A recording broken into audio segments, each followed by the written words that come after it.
Okay, and with that, running exactly 6 minutes ahead of my pre-scheduled mind schedule, we are going to be moving to what is called strategic goals, which is replacing our annual board retreat. Normally at our annual board retreat, we might bring in a facilitator, but the long and the short of it ends up being that we are trying to get all the governor, most importantly, the governor-elects, also the current governors, together to talk about what do we want to do this next year, but not only what do we want to do this next year, but how does that translate into multiple years out, 5 years out, 10 years out? I think that's Governor Cicchetti's goal.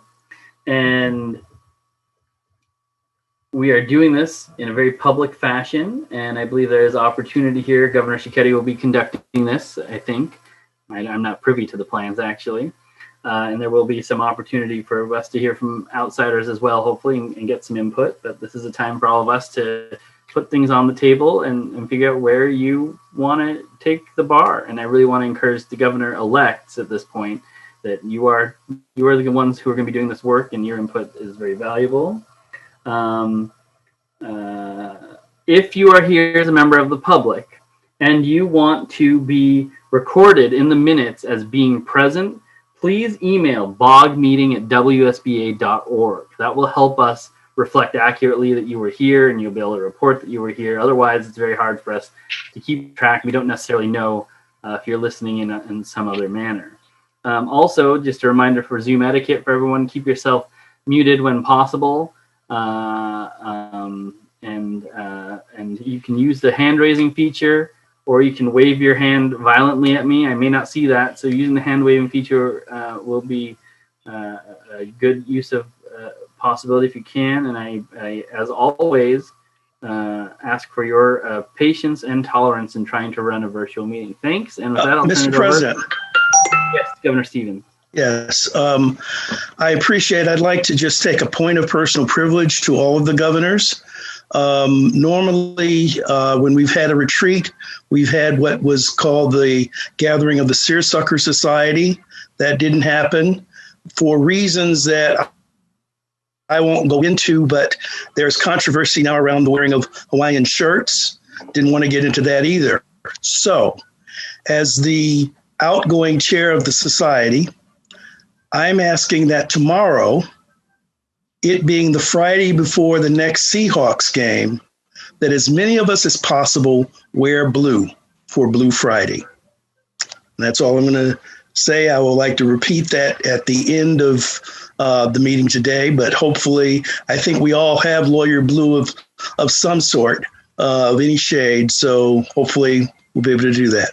Thank you, Mr. President, for allowing me that moment. Thank you. And doing a very quick GR 12.2 analysis, I don't think that's a political matter. So, very good. And with that, I'm going to turn it over to your, within 48 hours of now, to be President-to-be Kyle Cicchetti of Vancouver, Washington. Thank you, President Majumdar. I assume that the blue in my seersucker suit, that would satisfy Governor Stevens?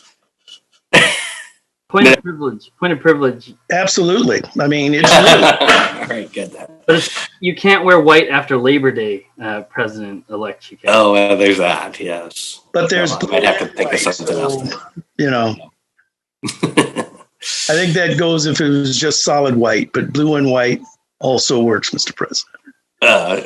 Chief Disciplinary Counsel is urging. No, I don't like it. No seersucker after Labor Day. Sorry.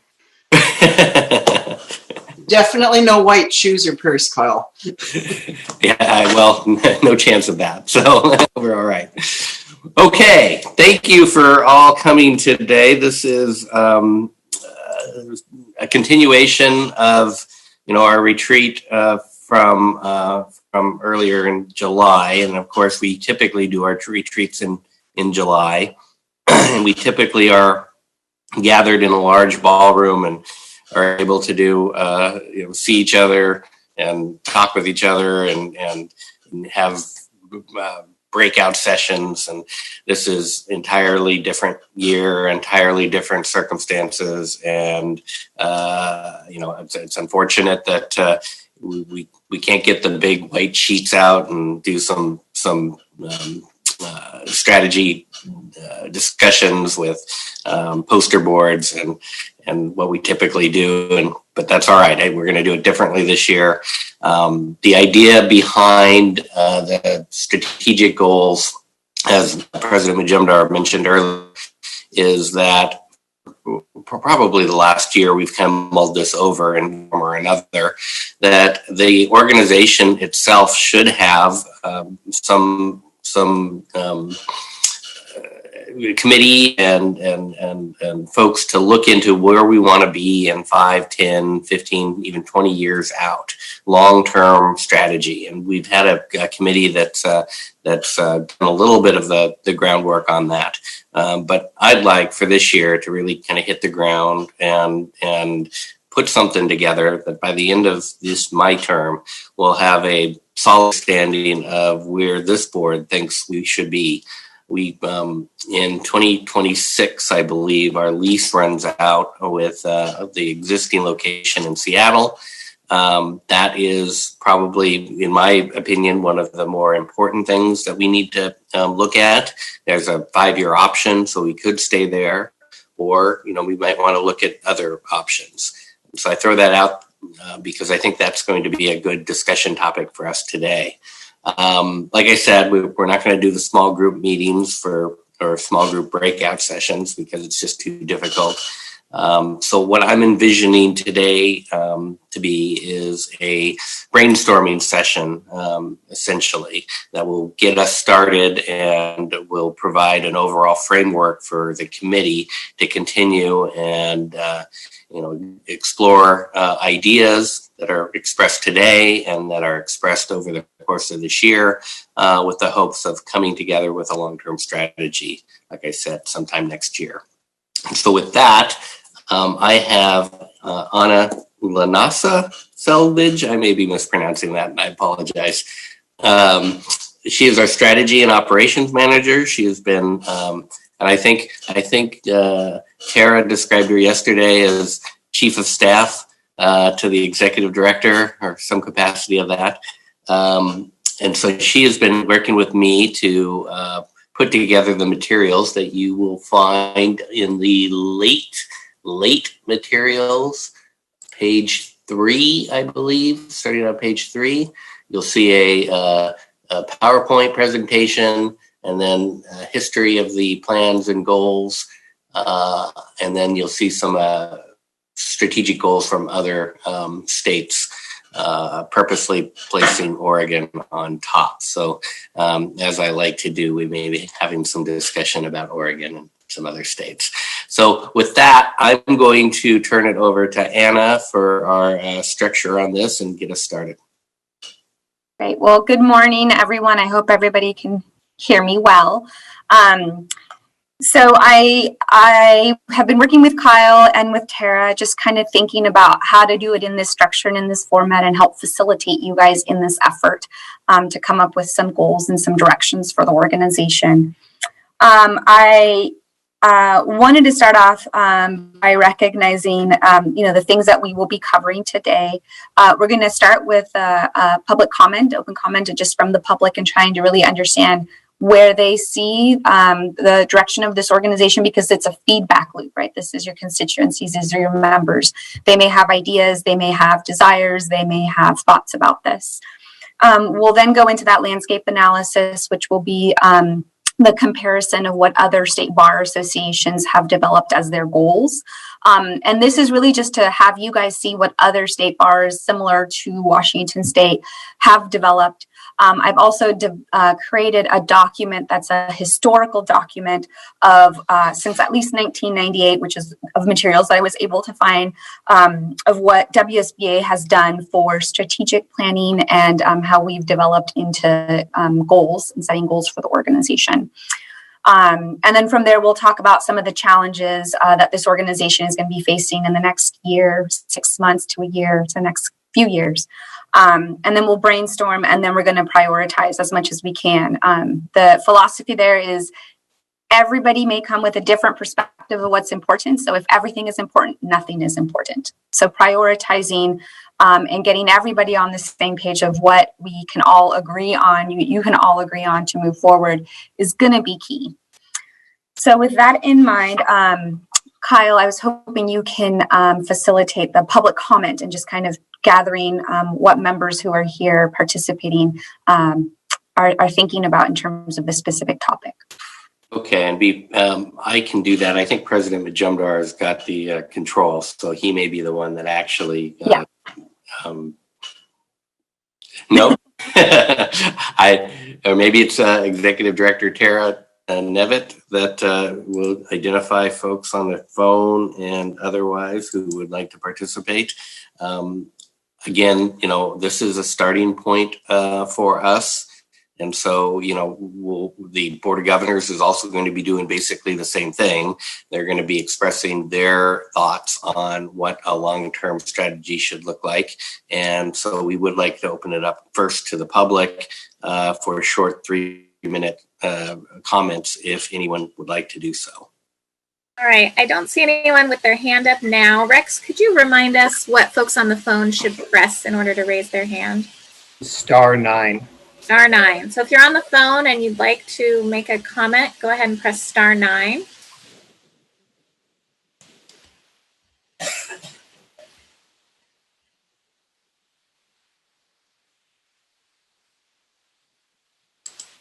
I don't see anything at the moment.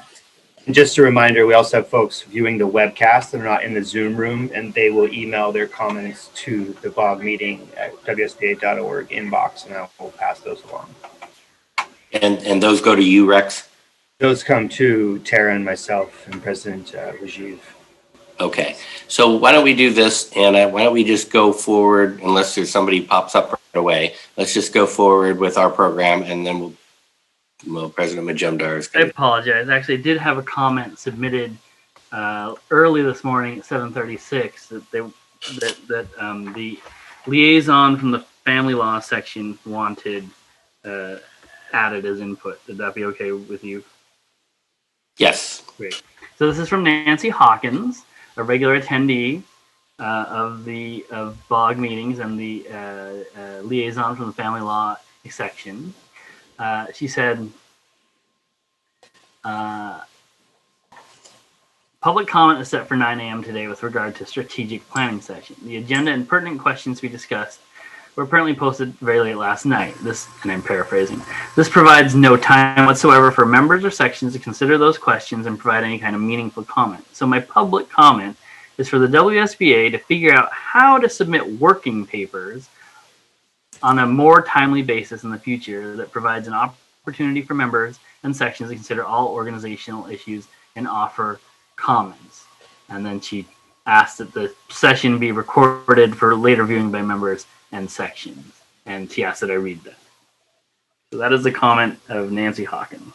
Thank you, President Majumdar. And I just to mention that the Board of Governors also received the same materials late last night. And while ideally we will get things out sooner, just keep in mind that this is a long ongoing process that will be taken up by the committee. There will be multiple times for not only the public, but also the Board of Governors and anybody else who's interested in commenting and attending and participating in this event. I see one hand raised from a number ending in 518.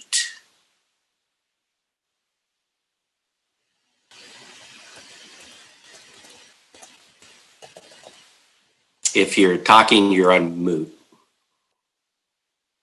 You should be able to press *6 to unmute. All right, here I am. Hi, Kyle. Jim McPherson here, listening in on the phone. Long-time listener, not the first-time caller. I guess I will react to your last comment most actively, which is that this is the beginning of a very long process, and as attorneys, we do tend to potentially overanalyze, but I don't think we can overanalyze something like this. And I know that there are going to be thoughts about what to do with our physical space and whether to change our focus from Seattle to become more regional. There are lots of potentially interesting issues to come up, and I think my gut tells me that if the Board of Governors will give us global or areas in which to consider potential change or movement in the future, that'll allow us to focus rather than having a kind of a buckshot view at the very beginning. So I'm going to chime in just to say that me and many other members of the Bar Association will be watching carefully over the next several seasons to see where we're headed. And we will react as we see things starting to come into focus. And that will be my comment. So thank you, Rajiv, current president, Kyle, incoming, and Brian, if he happened to show up. Thanks. Thanks, Mr. McPherson. Executive Director Nevitt, do we have anyone else? No, don't see anything. All right. Well, then with that, let's turn it back over to you, Anna, and we'll proceed forward with our program. Wonderful. So the first thing is, and I apologize again that the materials did come in late last night. The first document I wanted to point you all to is the historical document, just to kind of give you guys a clear understanding of, at least from 1998, what this organization was thinking about in terms of strategic planning and goals, and how it has evolved over the years into what we have now, which is strategic goals. So not that we don't have them, it's just they've been since 2016, 2018. So those have been our three primary goals: is to equip members with skills for the changing profession, promote equitable conditions for members from historically marginalized or underrepresented backgrounds to enter, stay, and thrive in the profession, and third, to explore and pursue regulatory innovation and advocate to enhance the public's access to legal services. So that's the evolution. That's where we are now. And what I'm also hoping for you guys to look at is the third document, which is a document that compares 4 different state bar associations and their goals that they have outlined. So we have Oregon State Bar, State Bar of Michigan, State Bar of Arizona, and the State Bar of Nevada. Each of them have about 5, I think maybe with the State Bar of Nevada being a little bit more, and the Oregon being a little bit less, but on average around 5 goals that they have put together. And a question that I have to you all, and something that I'll be taking notes on, is where do you find that there are similarities between these 4 and the direction that they've chosen? Where are there differences? Are there any goals in particular that stand out to you in terms of what those bars are deciding to focus on? And the fourth is, do any apply to what the WSBA should explore, and which ones? So I'm going to start with that very, very first one, and I'll be taking notes as we go. So where are there similarities between just those 4 state bars? And this can be popcorn style. So I make a comment that all of these are seemingly, and I haven't digested all of them, but they are aspirational goals that somewhat are very similar to our mission statement. And it might be helpful, Anna, to explain where they came from. Are they on their websites? Are they a component of their mission statement? Where did you find these? So I did find them on their website. So most of these have a landing page of their mission, their vision, their strategic goals, and then it also, some of them, not all, allow for an actual strategic plan that they have developed to go along. So that's where the source of this data comes from. All right. Does anybody have any thoughts about any of these states, especially the great state of Oregon? I would invite. Oh, Dan and Clark. Yeah. Let me get my I thought that I saw a comment from Dan Clark. Did I not? Let's see. Hold up. Yes, I do.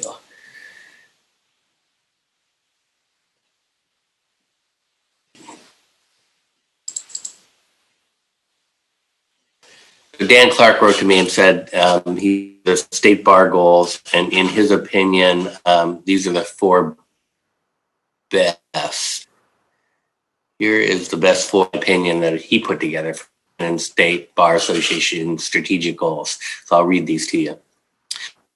State Bar Association should provide excellent resources to help all of its members achieve professional excellence and success practice of law in service to their clients and public, and to champion justice. Number 2, to uphold and elevate the standard of honor, integrity, and public confidence in the legal profession. Number 3, to manage the business of the Washington State Bar Association in a prudent, efficient, and cost-efficient manner. And 4, to promote diversity, equity, and inclusion in the legal system of Washington and to promote access to justice and improve public confidence, trust, and respect of members of the public in our legal system and bar association. Thanks, Dan. Governor Grabicki has his little blue hand up. Governor Grabicki. I think all of those goals are, as I say, they're aspirational. I think that they are, for the most part, if not entirely, embodied in our mission statement already. The question in my mind is, do we want to just articulate these aspirational goals that are very broad, or do we want to focus and identify perhaps 3 strategic goals for the next several years that intensively? And to me, the latter is what we should be doing. But I'd like to see what others have to say about that. Yeah, and I agree. I think maybe both. There is a value for these aspirational goals. They kind of set the structure, but I do believe that, at least for myself, in my own opinion, that some concrete goals of what we want to look like and who we want to be should also be a focus of this. Governor Higginson. Thank you. So I think I might need a little clarification on exactly what we're doing here. If we're trying to set specific goals, it seems like that's awfully hard to do in the next 2.5 hours. I mean, this is a big organization, and I'm sure that Anna, for example, who's nodding her head, would agree that, and the rest of us, that we would need to be really thoughtful about this. So I was myself viewing this as more of just kind of a free flow discussion on things that occur to different people and just kind of bouncing things off of each other. Am I mistaken, Kyle? Were you expecting us to actually take action here at the meeting today?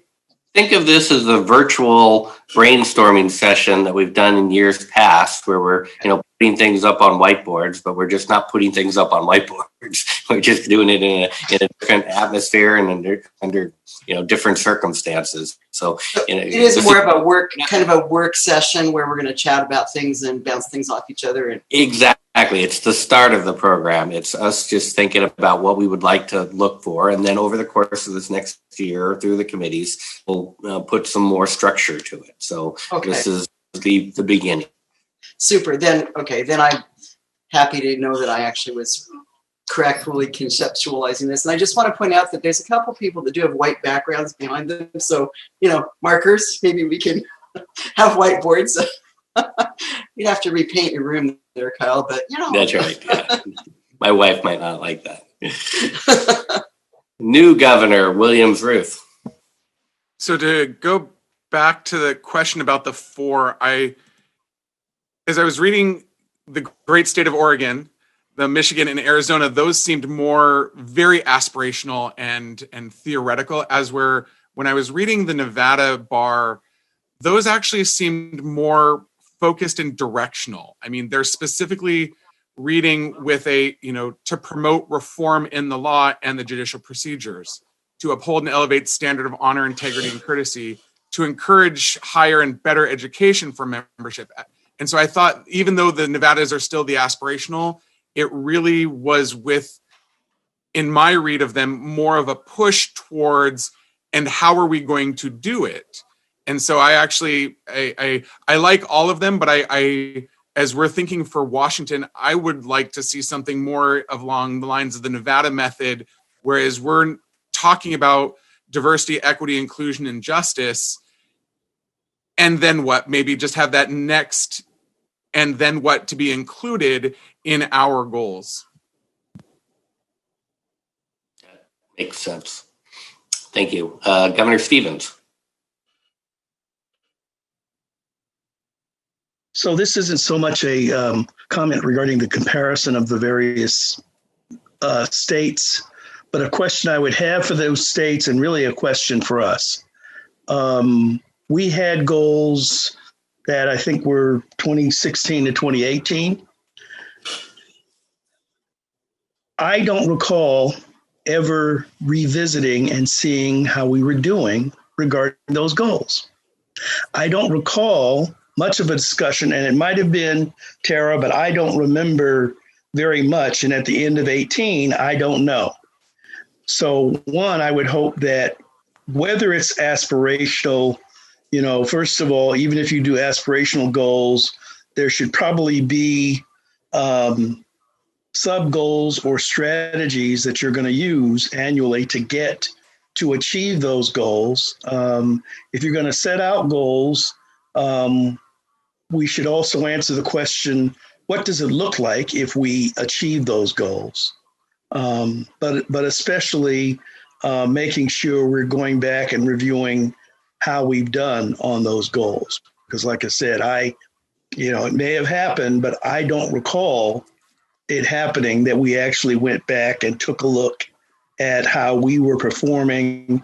And I'm talking about performing as an organization, as an entity, not what did the executive director do or what did the board of governors do, but how did we do regarding those goals for WISPA? Thank you, Governor Stevens. And before I call on past President Pickett, I'm going to toss this back to Anna, because I know that this is part of our discussion. That exact issue is going to be part of our discussion. So I want to let her talk just for a moment and let you know about that. Thank you so much. Yeah. So with most organizations, when they're thinking about setting like a strategic plan or a strategic initiative, I wanted to provide just what the framework of that looks like. So most organizations start out with a type of very aspirational goal type setting model where it's not like a SMART goal where you're looking to measure, if folks are familiar with what SMART goals look like, they have to be specific, they have to be measurable, they have to be achievable, they have to have a time frame associated to it. And the reason why it's aspirational is because then you develop objectives or strategies to help you get to that larger goal, right? And those objectives is essentially what then the whole organization works to align every aspect of its work and its effort to be able to achieve that aspirational goal. So the way I'm envisioning, or the way I think that framework could work here, is to think about it to some extent in that aspirational context. And then when as Kyle was saying, the long range strategic planning committee, that committee could then think about what does the actual strategy to get us there look like? And then how are we going to measure? How do we know what success looks like? And how do we know when we've achieved it? And how are we going to monitor it? So that's kind of the framework that I'm hoping might be helpful in this discussion. And right now we're at the step one. We're planning for the planning of the party. Thanks, Kyle. Immediate past President Pickett. Thanks, Kyle. It's another day and I'll eventually be just Bill again. I'm looking forward to that. One thing, I just food for thought for everybody on this board. thinking about strategic goals, the first thing that comes to my mind is why we exist, right? Before you even sort of get to the goal part. And for me, it's the mission statement that says, in short order, how we serve the public and the membership, right? The first phraseology there. And I think as you think about setting these goals, I would encourage everybody on this board to figure out a way to find out what the public would like to see us set as a strategy, as something that we could do that actually serves them. All too often they are, and I've seen this over and over again for the last 5 years. We give the public an enormous amount of lip service, but we almost never include them. And so the first people we go to when we want to ask a hard question about the direction we are going as an organization is, I think we often go to the wrong people. We go to us. We go to lawyers. And we neglect to think about the people that we're supposed to be. The reason we exist, right, is the public and the membership. So I say that only to please keep that in mind as you go forward. Include the public in some form or fashion to help us set those goals that are supposed to be aimed at ultimately serving them better. Excluding them leaves this void, this vacuum. And it becomes a very dangerous road of being self-serving when we don't include them. I don't know how that happens, but I'm gonna bet on Kyle Schicchetti and the rest of you to figure out a way to include them in a really meaningful way. And that really changes the way we operate as an organization. So those are my thoughts. Thanks. Thank you, past President Pickett. And I think once a president, always a president. So I think you're stuck with that. It's like a judge. And I agree that we should give some thought to that, because I don't think just putting it on our website, which is mostly viewed by attorneys, is going to get the exposure to the public as much as it probably should. And so let's give some, maybe what kind of process and H2 non-lawyers we can do. That'll be part of our discussion. Governor Angeville.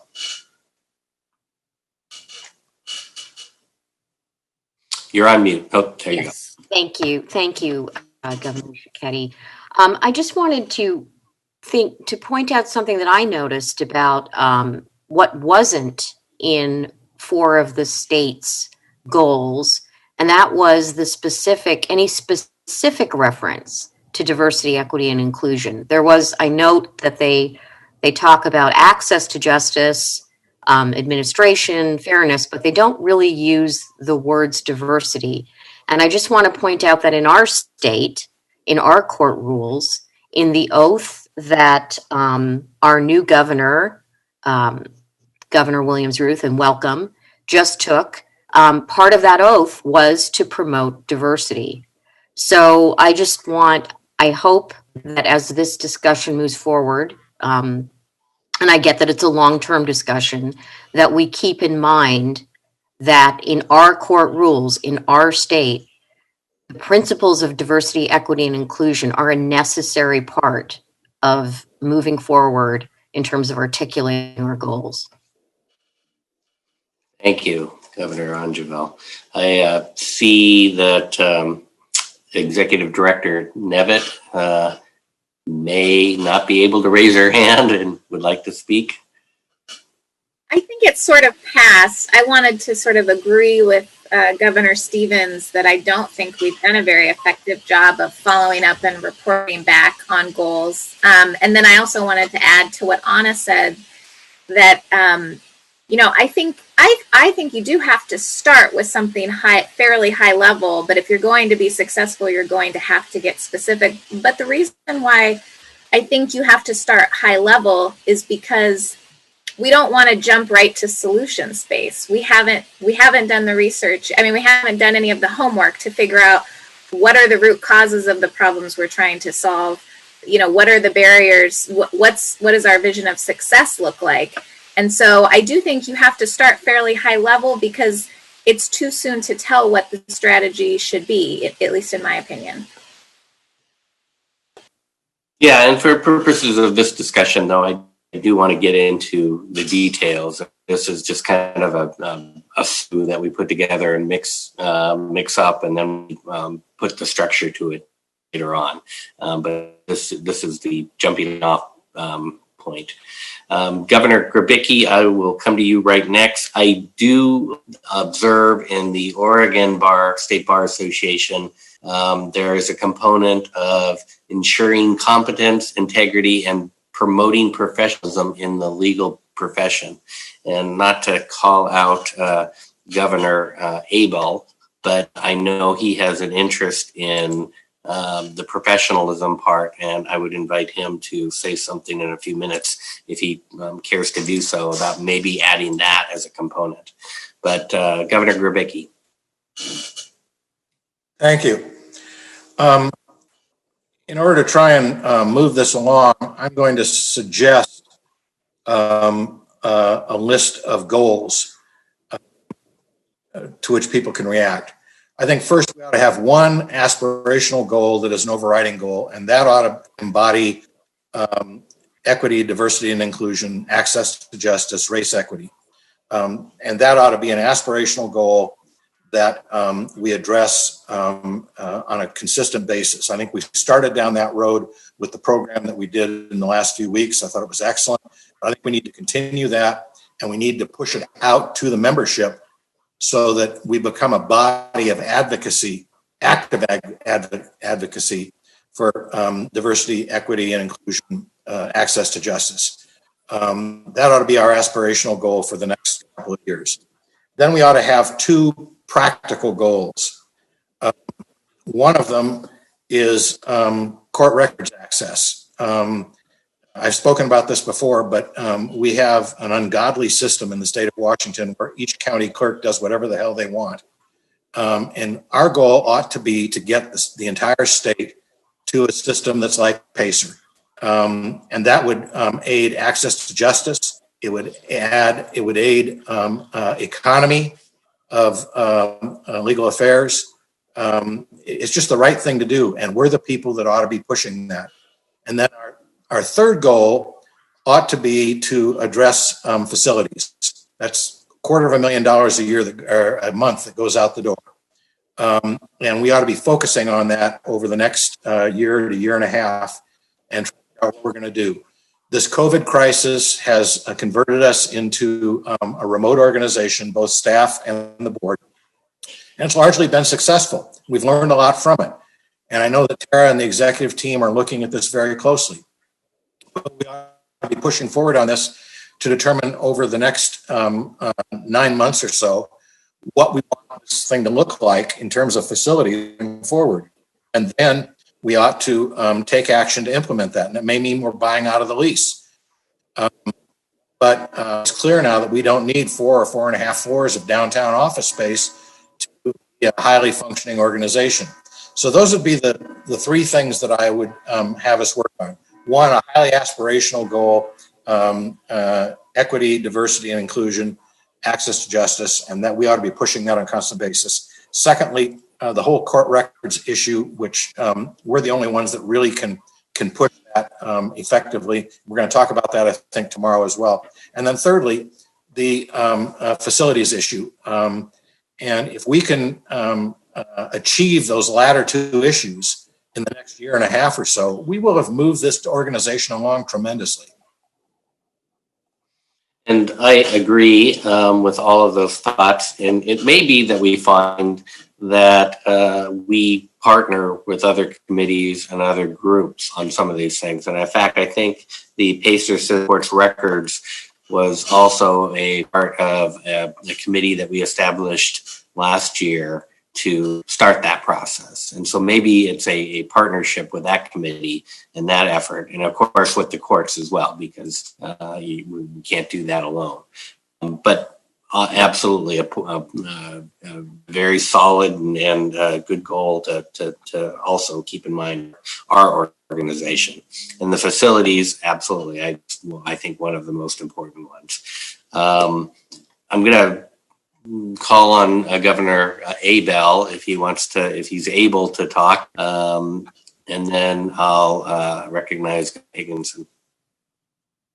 Yes, thank you very much. So, with regard to the discussion or the incorporation of professionalism in our goals, I've been talking and thinking about with a couple of people about potentially reestablishing the Professionalism Committee that used to exist here as part of the WSBA. As many of you may know, this organization had a formal Professionalism Committee that was in existence for a long time. It served a variety of purposes. One of them was just general advocacy and visibility regarding professionalism issues. You might recall issues of the Northwest Lawyer that specifically addressed professionalism within the profession, and that committee was actively involved in that. But then it also served a number of other purposes as well. It was a pool of committed, dedicated volunteers who were really passionate about the issue and the profession. It could kind of be a ready, rapid reaction force when issues of professionalism came up within the profession. I was involved in it about 10 years ago. I found it to be a great experience. I got to work with a number of just real leaders within our profession. And then about 7 years ago, I think in what was ultimately a misguided administrative cleaning process, this committee ended up being disbanded. And I think we have seen that had turned out to be a mistake. There are some functions of the committee that were never, I don't believe, ever fully incorporated elsewhere within the organization. I think we've lost some opportunities there. So I'm putting this out there to kind of let this organization know that my plan is to bring a proposal for your consideration in the near future for the reestablishment of the Professionalism Committee. I'll put down on paper a little bit more of the history of the committee, what it did, what I'm hoping it could do if it's reconstituted. But that's an idea that I've got for this next year, and hope to bring something for you for your consideration in the next couple of months. Thank you. Mr. President-elect? Mr. Stevens? Yeah, this is actually back to Governor Abel. I just want to share with you, Governor, that even as a former section chair, when I would get the annual report that I would have to do, and there was this issue about professionalism, I never had a real solid understanding of what we were meaning, and I still don't. So could you, in a nutshell, tell us what does that mean? Oh, well, no. What does professionalism mean? No, that's a great question. That's exactly what this committee was dedicated to addressing and promoting, right? I mean, in my mind, it means the standards of norms, behaviors, courtesies, customs that we engage in with opposing counsel, parties, clients, the bench, the lower bench, and the public. But that's what this organization was dedicated to addressing and trying to create a higher standard of professionalism within the organization. So how it did that was through a variety of different things. One, it did presentations at all three of the different law schools every year to the incoming class, as well as to the ethics courses, the professional responsibility courses, talking about how the RPCs are not the ceiling of behavior, they're the floor of behavior. And that was done in close coordination with the executive director. I know Executive Director Nevitt has been on some of these presentations. Maybe you've taken on all of them in the meantime. I'm not entirely sure, but I know you've been involved in some of those as well. But in a nutshell, that's what this committee was dedicated to addressing, exploring, and trying to promote within the profession. It established the Profiles in Professionalism Award, which was a great way to recognize individuals who are going above and beyond in just ordinary everyday interactions that demonstrate professionalism. So I'm not sure that really answers your question, but it's part of the question, it's part of the issue that this committee is dedicated to tackling and trying to promote within the broader profession. Thank you. And in my mind, it presents us another opportunity to partner with another committee, advance the common goals of both. Governor Higginson. Thank you. It seems like maybe we do need a little bit of structure in terms of this discussion, because PJ's comments, and PJ, I know you're campaigning for president, and nice job so far with your comments, but I'm going to actually move that we, for discussion purposes, adopt the strategic goals proposed by Dan Clark, and then we can move from there. Otherwise, it seems like we're straying here and there, and it does sound like we kind of need some focus to what we're discussing. So I'm actually going to move that we adopt these strategic goals for discussion purposes and then fit our discussion within that. So again, we can do that, I suppose, but it's really not what was envisioned by this process. Again, we were trying to just do a brainstorming session and take all of this input and then come back at a later time and then maybe move because we haven't had a chance for the public to talk about these goals or the membership or anyone else. So, I would encourage us to perhaps wait on motions until maybe a later time. Well, and I can appreciate that, but the problem that I'm having here is that it sounds like from some of the comments we've had from Bill, from PJ, for example, we're squarely facing this dichotomy between us being a regulatory agency or organization and a professional organization, and it looks like they're about to clash. I think I believe someone said yesterday at the new governor orientation that I was appreciated being able to attend, that it might have been Hanada, but I can't remember for sure, explaining that protecting the public and serving the public primarily came in the form of regulating the practice of law. You remember that, Kyle? You were of course there. And then the other aspects of what we do is to serve our members. And so, but what I'm hearing is that we really need to just get the public to tell us what to do. And that I'm getting real confused here about exactly what we're doing. I kind of thought that we're protecting the public and serving the public by regulating the practice of law so that only qualified people can be attorneys and other legal professionals who serve the public.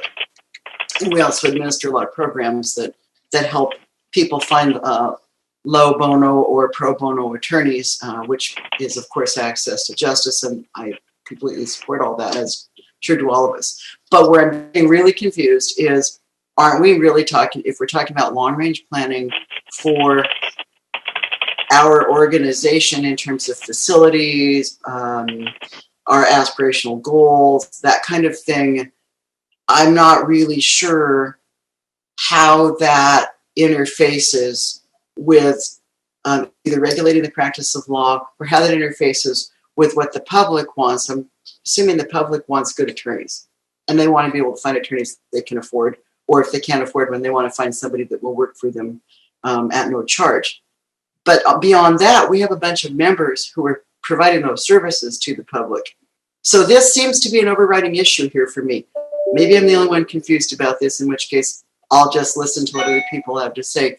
But really, it looks to me like we're starting to clash like this, which is why I suggest adopting for discussion purposes the strategic goals that Dan Clark has proposed, because I think that gives us a framework for then fitting our discussion into it.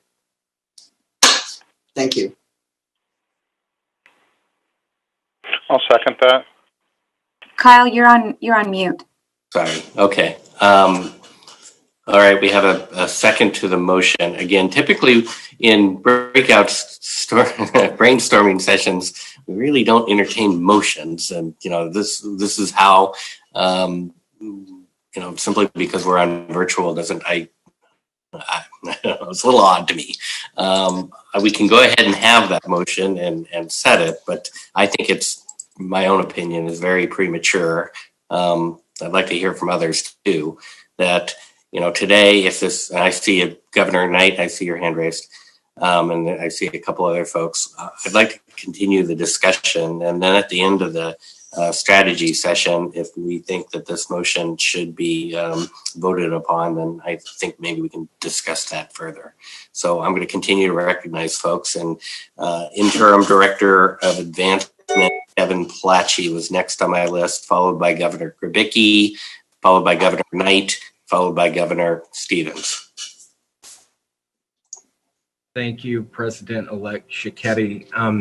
I just wanted to make a couple comments to the professionalism discussion that Governor Abell was undertaking.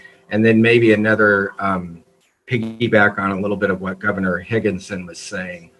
But I just wanted to flag that the CLE team within the advancement department focuses on specifically professionalism in our WISBA Presents programming. And we have specific programs that we deliver every year around professionalism, a couple being ethics and civil litigation. We have an ethics and professionalism program that's usually a day long that we deliver.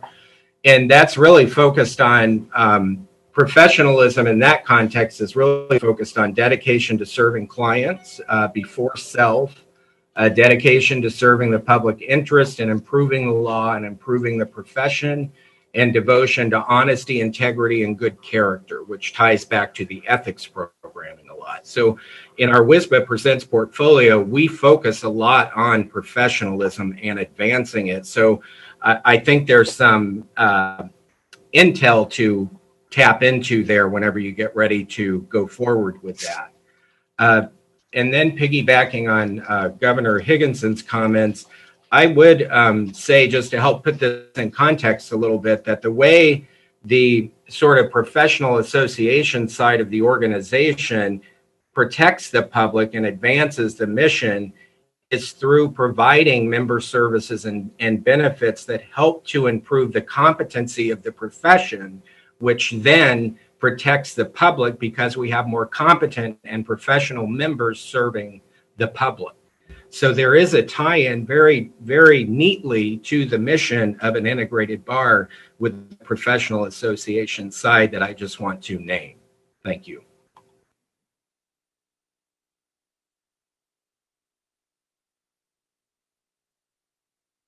Kyle, you're on mute again.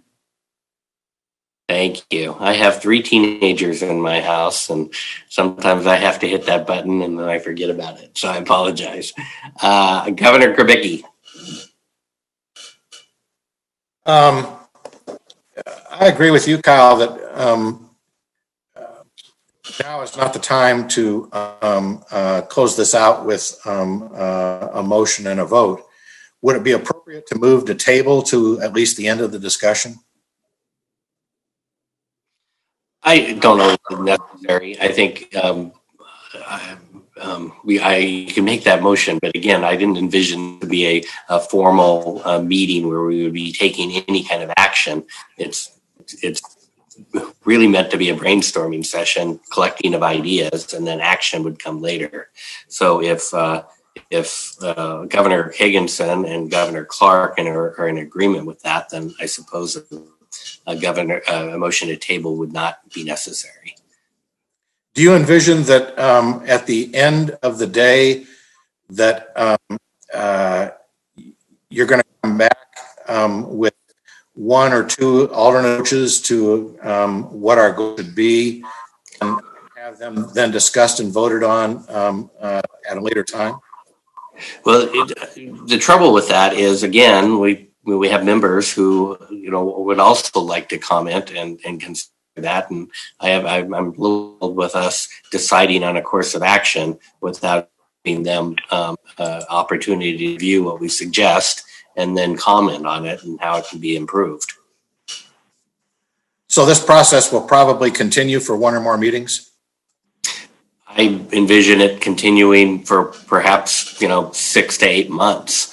This is going to be a big a project for us, and we're going to be looking at it throughout the course of the year. So yes, absolutely.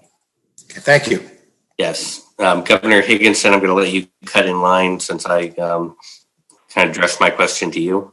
And that's what I wanted to address. My motion was just that we adopt these this strategic goals list for discussion purposes, so that would help us focus our discussion. The motion was very specifically for discussion purposes. So I do think it would be appropriate to see if other people think it would be good to focus our discussion based on the proposal that Dan Clark has made. If people and my concern there is absolutely if the will of the group is to center around those goals, and they are, I like those goals as well. I think Governor Clark articulated them very well. But I don't want to limit to just those. Again, this is a brainstorming session, and the whole idea of a brainstorming session is to open up discussion on different topics. Well, and if I may only say, I wasn't. If we were as a group to adopt these for discussion purposes, it doesn't really. They're so aspirational and broad. It seems like anything could fit into these, but it would at least, I think, help somewhat identify where we want to focus our discussion. Well, then, majority.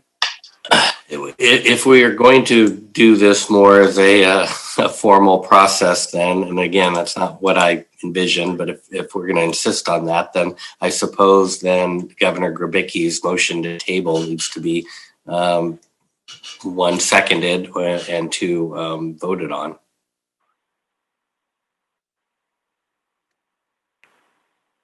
And so is there a second of Governor Grabicki's? I second.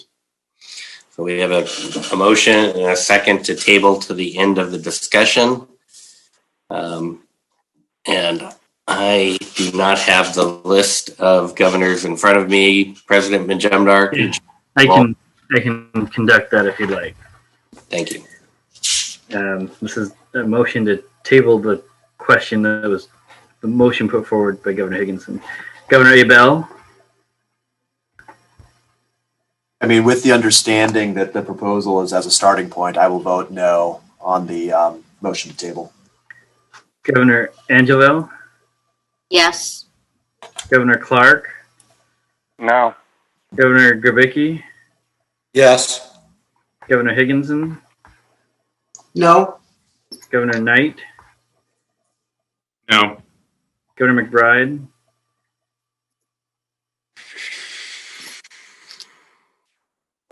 So is the motion to table, or is the motion to table till the end of this discussion?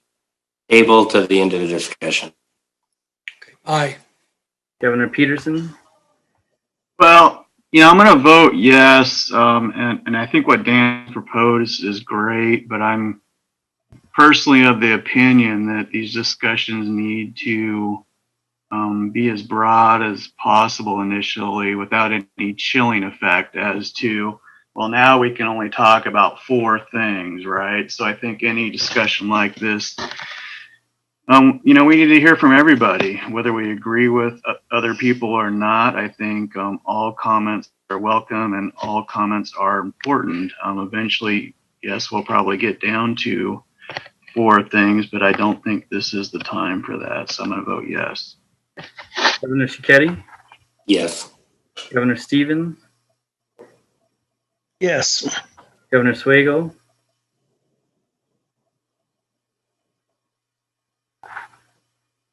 Governor Williams-Ruth. Yes. I'm going to swing back around now to see if other governors have arrived. Governor Kang and Governor Tollefson.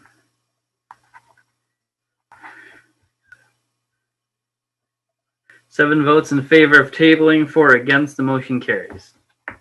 Thank you, President Majumdar. So let me get back to my list. Governor Knight was next. Thank you, Governor Schicchetti. I absolutely agree. We need a broad, high-level discussion, and perhaps Governor Higginson's motion didn't need to be made in the form of a motion, but a way to direct the discussion. Because here's the fundamental problem I see. We can easily spend all morning talking about general lofty goals and all feel good about ourselves that we've had this sort of high level discussion, and then it doesn't do anything. We don't really get anywhere. I do think at some point we need to kind of focus on, a set of bullet points. I think Governor Clark did a good job sort of consolidating 4 different bar associations' strategic goals. And I do think it would aid in our discussion to go through Governor Clark's 4 goals and talk about, should we expand them? Should we narrow them? Should we add additional ones? But at some point, having a written list helps the discussion. And to the extent possible, I'd like to use Governor Clark's list as a discussion guide, because I think it will help with a more efficient and more productive discussion. So it probably didn't need to be a motion, but I do think it helps direct the discussion. So what I would encourage is let's have a discussion, but at some point let's try and focus on a list of these goals, so we don't just leave here and have no actual progress made. Thanks. Thank you, Governor Knight. And I agree with that. And I think they are all very well put. And I think it does give some structure to us to discuss further. And so I would encourage that as well. But I don't want to discourage other thoughts too. So I'd like to keep this open and flowing, but also give serious consideration to the four that Governor Clark put forward. Governor Stevens.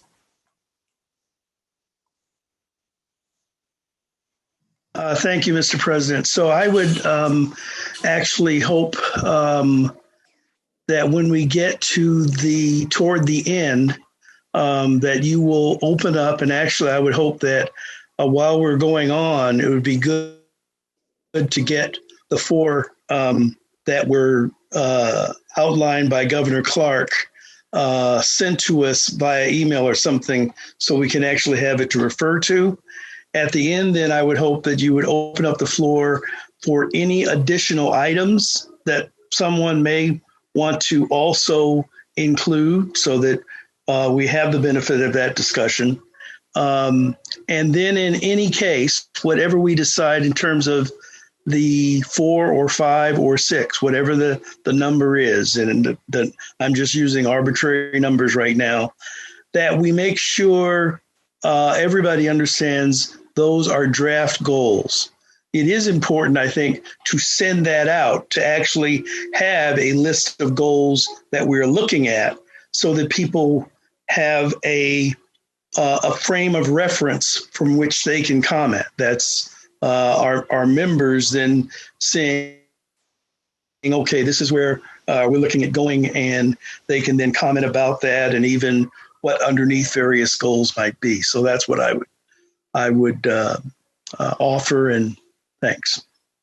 Thank you, Governor Stevens. I just sent the 4 goals to Executive Director Nevitt and asked her to go ahead and send those out to everybody. So we'll have that.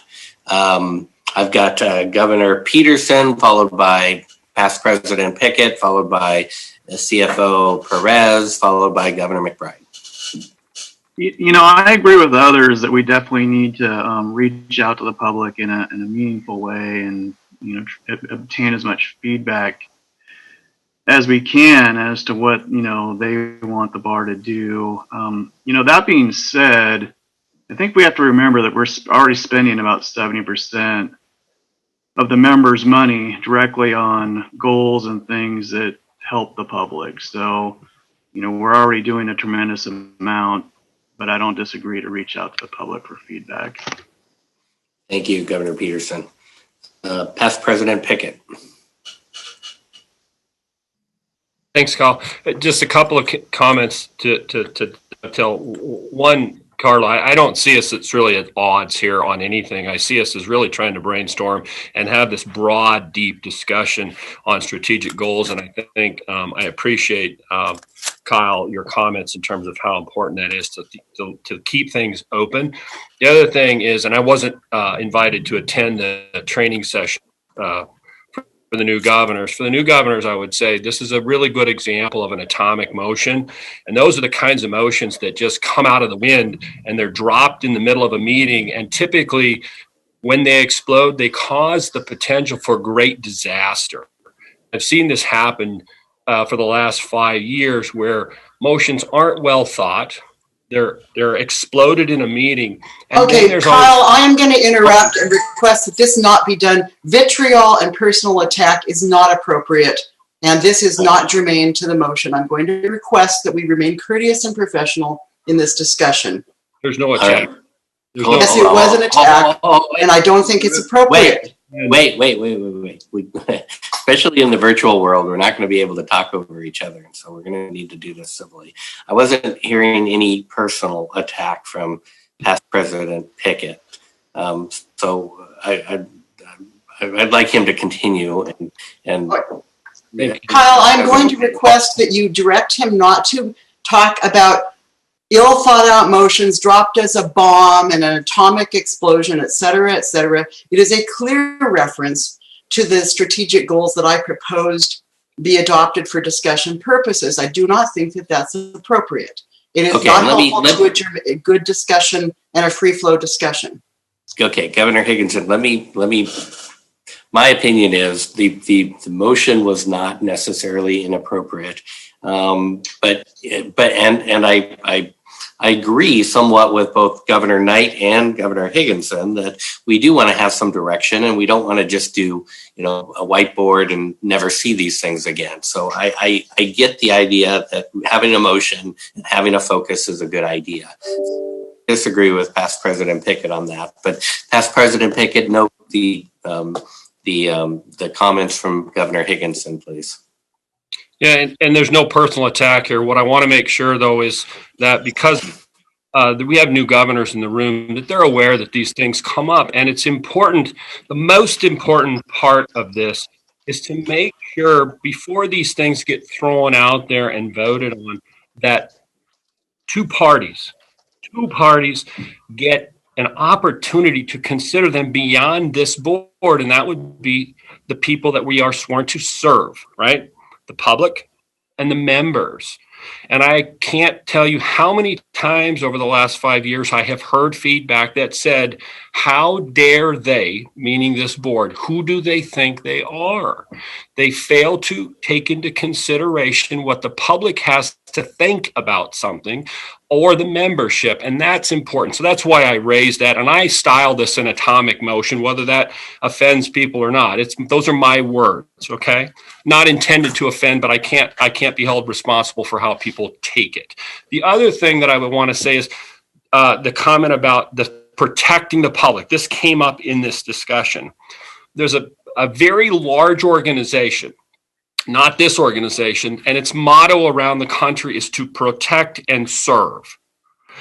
And oftentimes the language protect is elevated in a way that does great harm to people. And this organization, if you look at our mission statement, we don't talk about protecting the public. We use a very different word. We talk about serving the public. And I would submit to you that when you talk about strategic goals and you go back to the touchstone of our mission statement, don't get confused with this language that says, you got to look at us. We are so almighty. We're protecting these people, the public. That's arrogance beyond belief. It's really, we're not protectors. We are servants. First and foremost, and it's what our mission statement dictates we focus on, and that's very different. So if the obsession becomes one about how we're going to protect people, just like that other organization that's out there on a national level that focuses on protection, we are susceptible to do great harm. If our focus strategically moving forward is on service to others, not self-service, but service to others, we'll have a better chance of doing great good for people. So those are my comments. Again, my apologies if there was some offensiveness in that, but I'm very straight and just those are my words. So thank you. Thank you, President Pickett. I note that next on my list is CFO Perez. He has mentioned something in the chat, and that reminds me that and you correct me if I'm wrong, Director Nevitt, that we shouldn't be using the chat function in a public meeting. Is that correct? Correct. Not for substantive things. Yeah. Yeah. So for raising your hand or wanting to be called upon, that's great. Or even the virtual hand is even better, since I can only see half of you on the phone on the screen at one time. So the virtual hand is the best option. But let's try to refrain from substantive discussion in the group chat. And CFO Perez, you're next. Thank you very much. I apologize for using the chat improperly. I just wanted to mention that as I sit here and I listen to all the discussions, that we're looking for a process. And I think we have certain, we have the things built into this body, such as we have a subcommittee on strategic planning. I would respectfully suggest that in this portion of the meeting, we look for themes. There have to be general themes that everybody here wants addressed. And after you collect these themes, I would envision that you push them down to the strategic planning subcommittee, then allow that strategic planning subcommittee with the themes to develop goals that are measurable, actionable, etc., and to bring them back to this body, and then allow this body to agree or not agree and discuss openly the goals, and then establish them after you find agreement around them. You know the theme, you found agreement around the goals that have been developed, to the people whom you have delegated this to, which is that subcommittee. And then you go from there. Because in this environment and with as many people, we're never going to get to that specific level. And I don't think that's the expectation. But I offer it as a point of, maybe you would like to structure it around the thematics that you have. And then from there, push it down to people who can develop it into goals and then bring it back to this body so you can discuss. And again, I'm just suggesting that. Then thank you for listening. Thank you, CFO Perez. And I believe Strategy and Operations Manager, I'm going to let you cut in here because thank you. I can't raise my hand, but I've been wanting to allow this to play out because I actually think this is exactly why we set it up this way. So right now, there's a lot of things that are popping up that I'm hearing in terms of what's important, what people want to prioritize, what people think in terms of we should be discussing. And the reason why we set it up so that way you guys look at what other state bars are doing is so that way you can see what other professional associations are looking at, what they're deeming is important, to have an understanding of what is important to you all. The next thing that we're actually going to get into, and I've been writing notes and putting sticky notes in terms of how I'm going to structure it for you guys. But the next part of this discussion, which is going to be another kind of almost brainstorm, is our environmental scan. These are all factors that go into helping you prioritize what you think is the most important themes. And yes, just like Jorge suggested, that's exactly what we're wanting to do, is identify what are either some of those goals or what are those themes, how are you going to prioritize, and then have that committee draft those goals and bring it back so that way you guys can actually take those goals in, maybe even come up with some strategies to accomplishing those goals. Because what I also have heard in this conversation is that you guys have specific strategies. PJ, I heard you talk about the court records access. That's a specific strategy of your goal to access to justice, right? You have an aspirational goal. Your specific objective or your strategy is the court records access. That's something that is specific. That's something that's measurable. That's something that we can actually obtain. But that's your objective. That's your strategy that you're going to use. But that's not necessarily the goal. So I thought that maybe what might be helpful to give you all the framework, and I know that it might be a little bit of it's causing some challenge in terms of, we're not in a room, there's no boards, there's no sticky notes, we're not able to do it in the way I think ideally we would want to do it. But what I would like to show you, and I don't know if I can share my screen or somebody has to give me access, but there's a document or an image that I would like all for you guys to see in terms of the framework of, you're setting your goals, here's what your objectives or your strategy is, and here's your tactic, right? Because I'm hearing both goals, but I'm hearing specific objectives and tactics that I think are the approaches that you want to use to really make your goal come to life. So if I could, I'll show this image. Oh, here we go. Perfect. All right. Can you guys see this document? It's or the image. Are you guys able to see it? Is it still slow? Yes, we can see it. Thank you. Right. So right now today, what we're really trying to come up is what are the buckets that we should be thinking about when you're thinking about some of those aspirational goals. And I'm also hearing some strategies and some tactics. And I'm putting in stickies where I think there's a strategy approach and where there's a tactic approach. And where I think a goal might fall under that. Because the challenge that we have had in this organization is we haven't really had the strategies, the tactics that line up to your goals. And we're not measuring those or haven't really measured those or looped back around with measuring those and made them really come to life. So what I would like us to focus on is you have seen, based off of the 4, and I believe, Governor Clark has really encapsulated some of those that there seems to be some agreement in terms of some of those. But what I would also want you to focus on, which is what I think we need to talk about next, is that environmental scan. What are the things that are going to be challenging? What are the things that this organization is going to have to think about in the next 6 months, the next 12 months, the next 5 years? Because that's going to help you factor in how you prioritize your goals, maybe even how you prioritize your strategy or your tactics, which approach you take.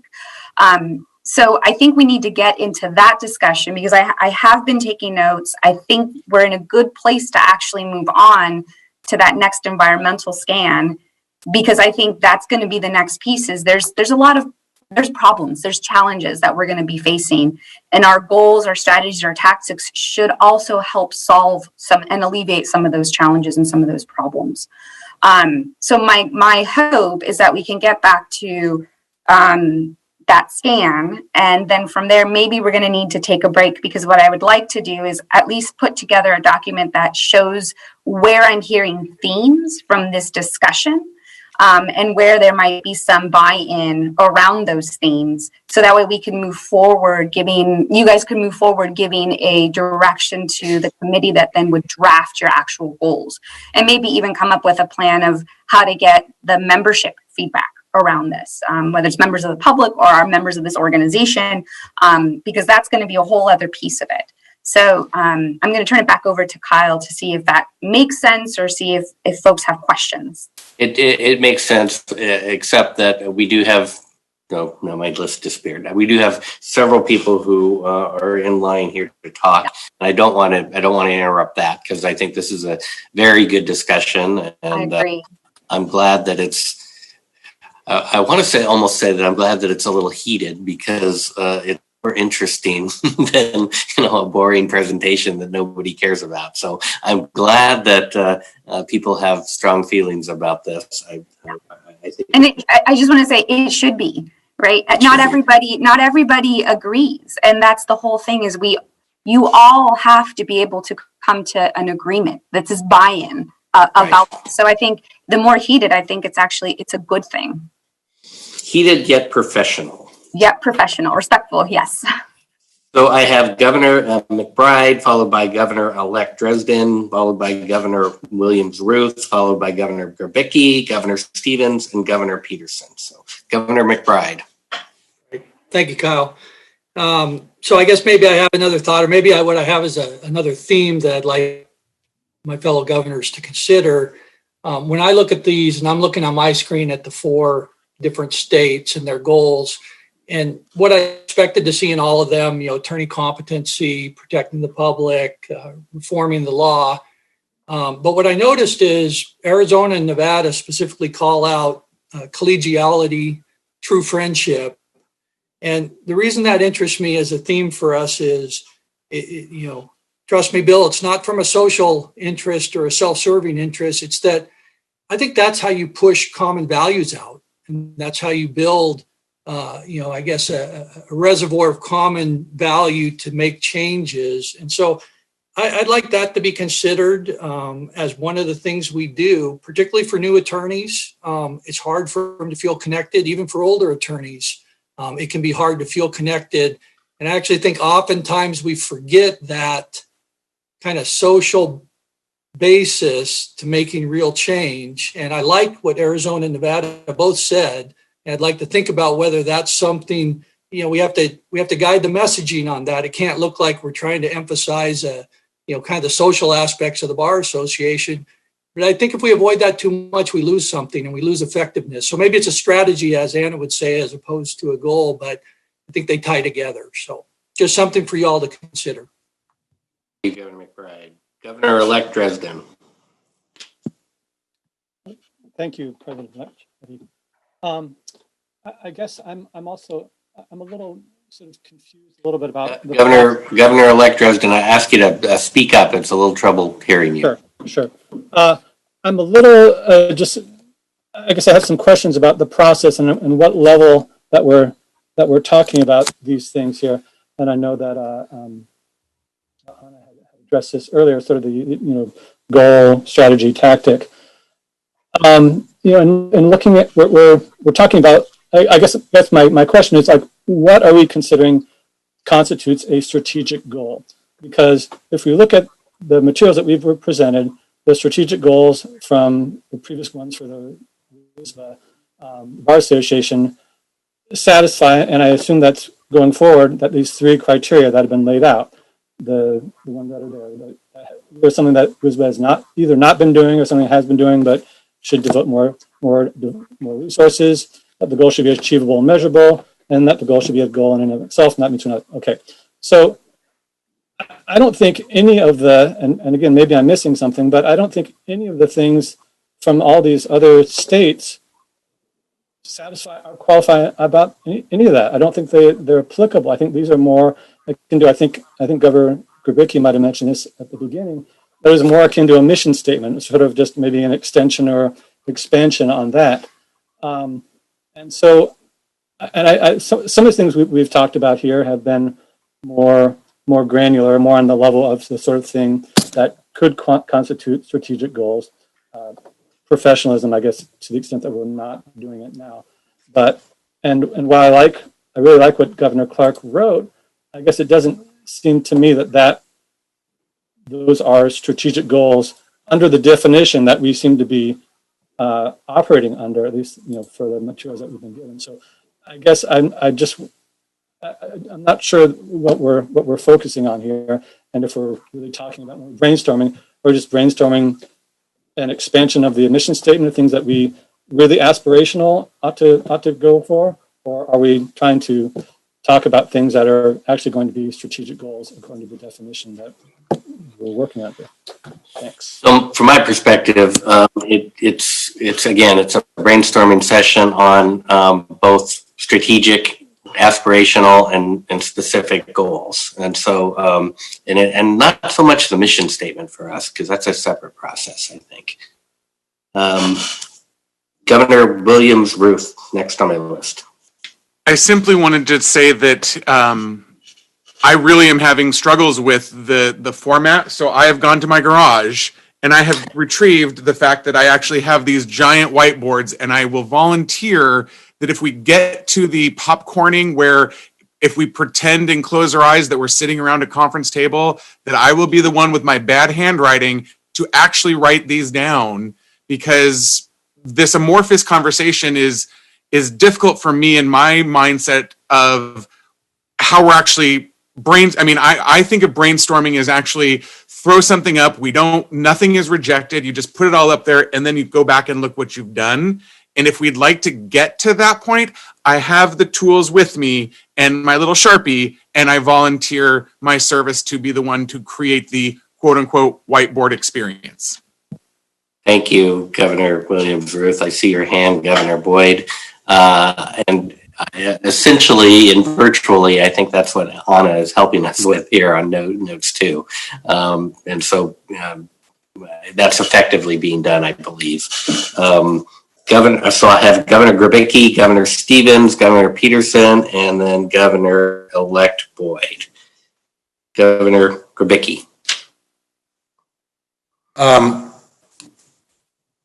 I think that since Governor Williams-Ruth is the junior member, it is appropriate for him to have to deal with the whiteboard. As I look at the 4 bullet points that Dan put forward and that Tara emailed to all of us, I certainly can work with those.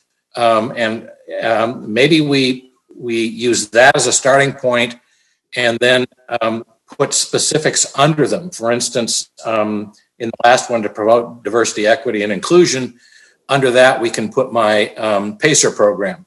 And where we talk about managing things in an efficient and cost-effective manner, maybe under that we put my facilities bullet point. Under the first bullet point, perhaps we can add a professionalism component and pull the whole thing together. My objective was I wanted to push the three goals that I articulated before, the equity, diversity, and inclusion. I think we ought to be driving that every day. And the facilities and the PACER system, the court records. But I've got no quarrel with having them under aspirational goals and approaching it that way, if that can get us all on the same dime. After all, it's all about making a deal. Thank you, Governor Grabicki. And I too agree that the goals that Governor Clark put forward do offer us a great starting point. We should develop on that. I just don't want to limit. Governor Stevens, then Governor Peterson, Governor-elect Boyd. So my comment is really in the realm of your not wanting to limit. What I would ask, and I know what Governor Williams-Ruth had offered to do, but I would actually ask either Tara or Anna, starting with the elements that Governor Clark has given, to continue to add and update the list.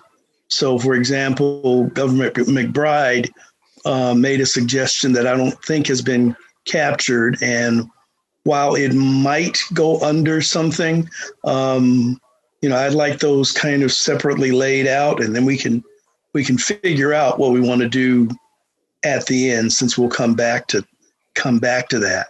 Although Governor Grabicki's idea regarding his facilities might very well be a sub goal, but in any case, to be able to not only capture it, and while I appreciate Governor Williams-Ruth's offer, I think it's going to be easier to have an updated Word document that actually, hopefully, I know I talked about email, but periodically can be screen shared so we can see what those elements are. Yeah, if you will, then our electronic whiteboard where we're capturing what people are saying.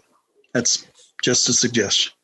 Thank you, Governor Stevens. And I'm envisioning maybe going for another 5 or 10 minutes, finish up with a couple other commenters, and then Strategy and Operations Manager Lanasa Selvage. I apologize. Are you able to put something in writing of kind of some of the notes along the lines of what Governor Grabicki and Governor McBride just suggested, and then send it out to us, and then we can pick up after a short break? Yeah, I think I can do that, and alongside with Dan Clark's, because what I'm hearing is that, I mean, it seems like a lot of people are in agreement that might be really helpful to have those. And then the additional notes that I have, and I'll try to figure out how to put it all together in a cohesive way. And then maybe from there, we can talk about the environmental scan, because I think part of it is trying to figure out where are there going to be challenges that we need to figure out how to address in some of these goals, right? And I think that might be a factor in helping you guys prioritize as well. So yeah. Okay, Governor Peterson. I have since lowered my hand. I think that was just up from last time. Sorry about that. All right, Governor-elect Boyd. Thank you. Sorry, I don't know how to electronically raise my hand, so I was just raising my hand here. I think that it's probably important to throw up on the whiteboard helping everyone move electronically, especially with coronavirus. I know we've all kind of had to figure it out last minute, and that a lot of people aren't necessarily comfortable doing things electronically, but I think that's the way that the world is headed.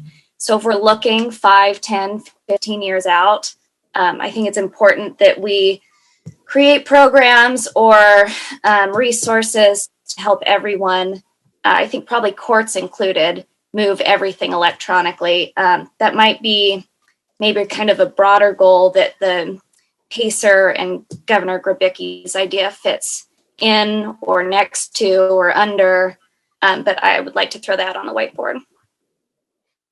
Thank you, Governor Boyd. And I encourage you to reach out to Governor Grabicki as well to talk about that separate committee, because I think the two of you working together on that would be a great idea. Governor Grabicki, your hand is virtually raised. Are you wanting to get back into the queue? Thank you. Okay, so then I think I've exhausted all of the folks on the on my list, and if anybody wants to talk again, raise their hand one more time. I did get a request to reread the goals that were written by Governor Clark, and we'll do that just before taking a break so that the folks on the phone can them one more time, because it does seem like we're structuring our discussion around these goals. So I'll read them one more time and then we'll take a short break. So the goals from Governor Clark are 3. The Washington State Bar Association should provide excellent resources to help all of its members achieve professional excellence and success in the practice of law in service to their clients and public, and to champion justice. Second goal, to uphold and elevate the standard of honor, integrity, and public confidence in the legal profession. And the third goal, to manage the business of the State Bar Association in a prudent, efficient, and cost-efficient manner. Okay, with that, shall we take, it's 10:40 now. Shall we take a 10-minute break and come back at 10:50? Is that enough time, Anna? Okay, great. Kyle, there was a fourth goal there as well. Oh, I have to. Oh, I apologize. My screen was too low.